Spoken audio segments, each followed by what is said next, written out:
सुप्रभात बच्चों।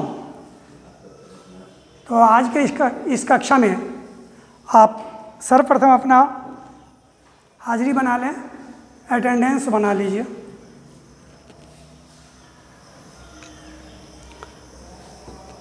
आज यह व्याकरण का कक्षा है।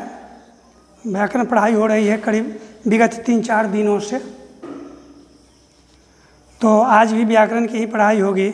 सिलेबस तो मैं आपका सिलेबस कंप्लीट कब का कर दिया हूँ और बार बार उसकी पुनरावृत्ति भी करके अब समाप्त कर दिया हूँ। व्याकरण की पुनरावृत्ति हो रही है, ज़रा ध्यान से आप लोग सुनिएगा, क्योंकि यह एक ऐसा समय है कि पढ़ाया हुआ चीज़ ही बार बार पढ़ाने का मौका मिलता है, आपको सीखने का बार बार मौका मिलता है। यह आपके लिए एक बहुत बड़ा अपॉर्चुनिटी है, समझे कि नहीं। इसलिए अब यह कोशिश नहीं कीजिएगा कि जो चैप्टर पढ़ाई हो चुका है पुनः उसकी पुनरावृत्ति हो, पुनः उसको पढ़ाया जाए, ये अब संभव नहीं लग रहा है। इसलिए अब कम से कम ध्यान से पढ़िएगा, ध्यान से सुनिएगा मेरी बातों को। कल मैं आपको विशेषण पढ़ाया था। विशेषण के संदर्भ में मैं आपको बहुत सी जानकारी दिया था, शायद सारी जानकारी आपको मिल भी गया होगा, आप उससे लाभान्वित भी होइएगा।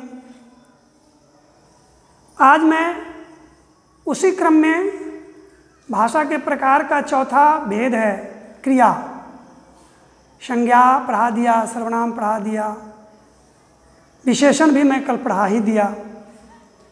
अब आज मैं आपको क्रिया पढ़ाने जा रहा हूँ।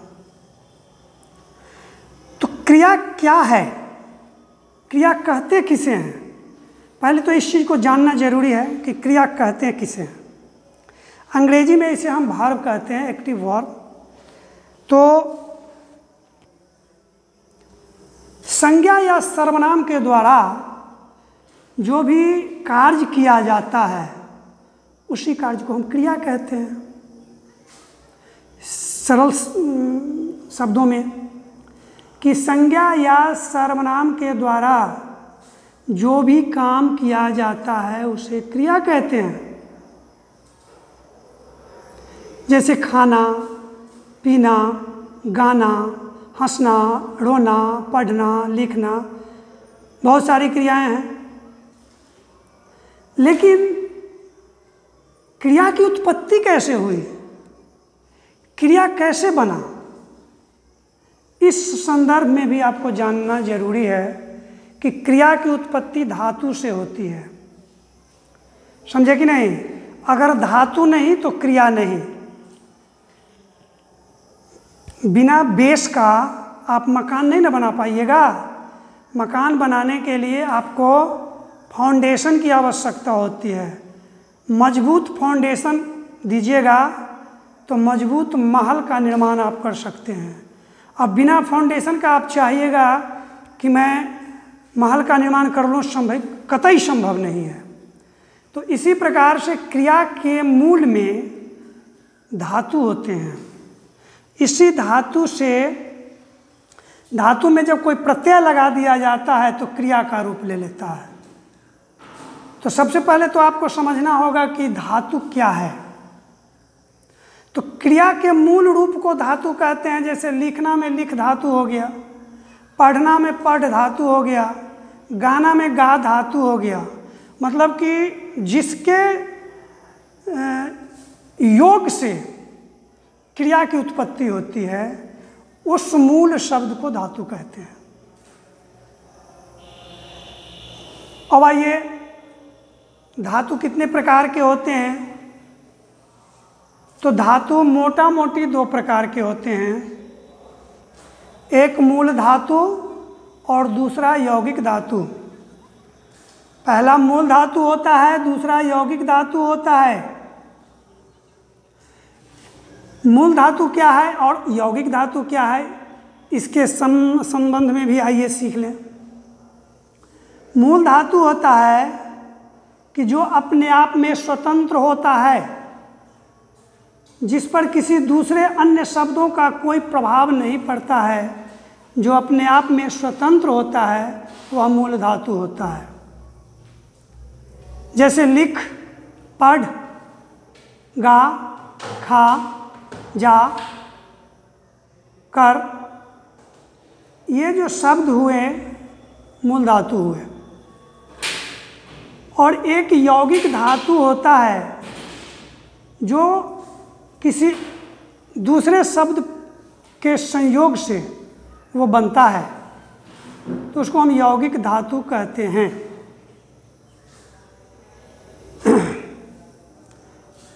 अब आइए, यौगिक धातु भी 3 प्रकार के होते हैं। यौगिक धातु 3 प्रकार के होते हैं। यौगिक धातु कितने प्रकार के होते हैं?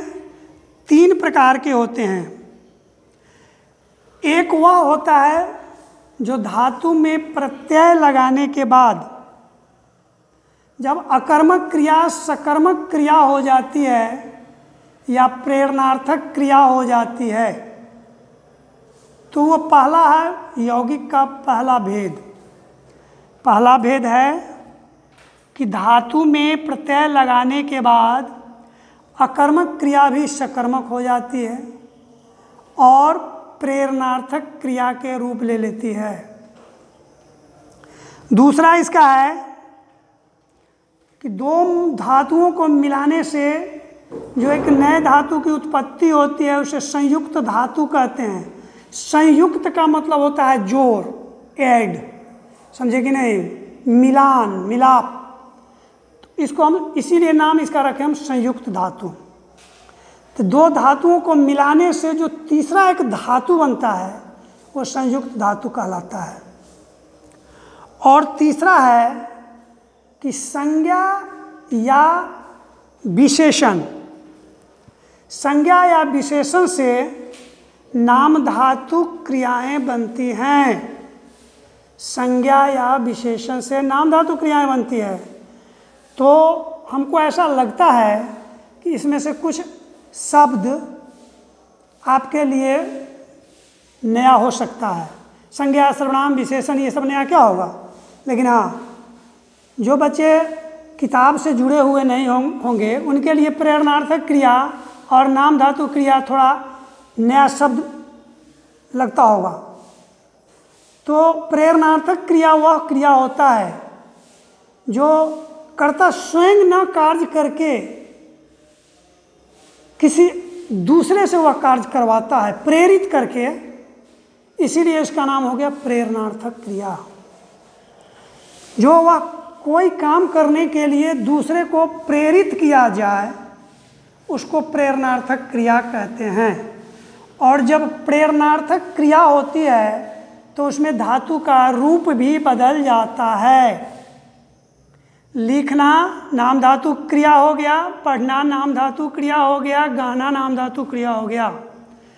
लेकिन जब ये प्रेरित करके किसी दूसरे से करवाया जाता है, संज्ञा स्वयं ना करके किसी दूसरे से यह कार्य करवाया जाता है, तो हो गया लिखवाना, पढ़वाना, गवाना, करवाना।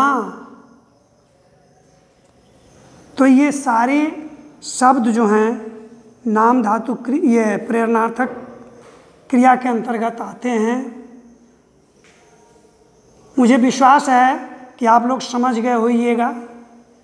पुनः एक बार मैं फिर कह देता हूँ प्रेरणार्थक क्रिया क्या है।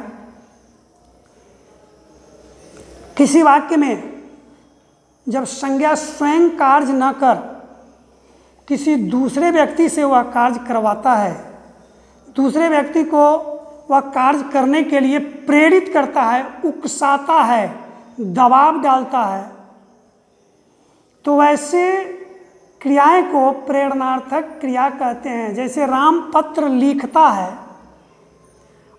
इसका तो ये नहीं होगा कि राम पत्र लिखवाता है। तो राम पत्र जब लिखवाता है तो किसी दूसरे से लिखवाता है, अपने तो नहीं लिखवाता है। तो लिखना का लिखवाना, पढ़ना का पढ़वाना, गाना का गवाना, ये सब जो क्रियाएं हैं प्रेरणार्थक क्रिया हो गया। नाम धातु क्रिया में धातु के अंत में ना प्रत्यय लग जाता है तो उसे हम नाम धातु क्रिया कहते हैं।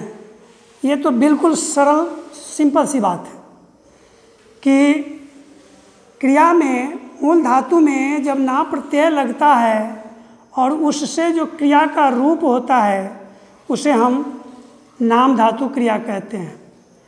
तो अब नाम धातु क्रिया और प्रेरणार्थक क्रिया के संदर्भ में शायद समझ गए होइएगा।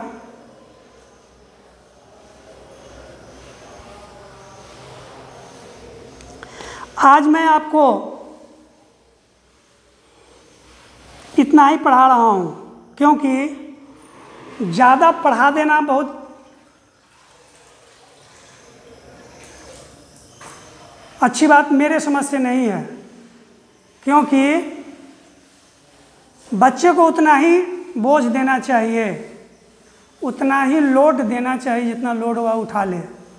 एक दिन में हम बहुत सारा चीज़ आपको पढ़ा दें, आपके जेहन में, आपके दिमाग में, आपके दिल में वो बात नहीं घुसेगी तो मेरा पढ़ाना भी व्यर्थ हो गया, निरर्थक हो गया।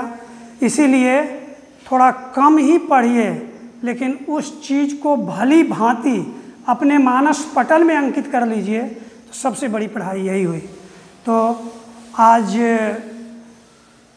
मैं अपनी पढ़ाई को यहीं विराम देता हूँ और एक मिनट, कल पुनः आपसे मुलाकात होगी।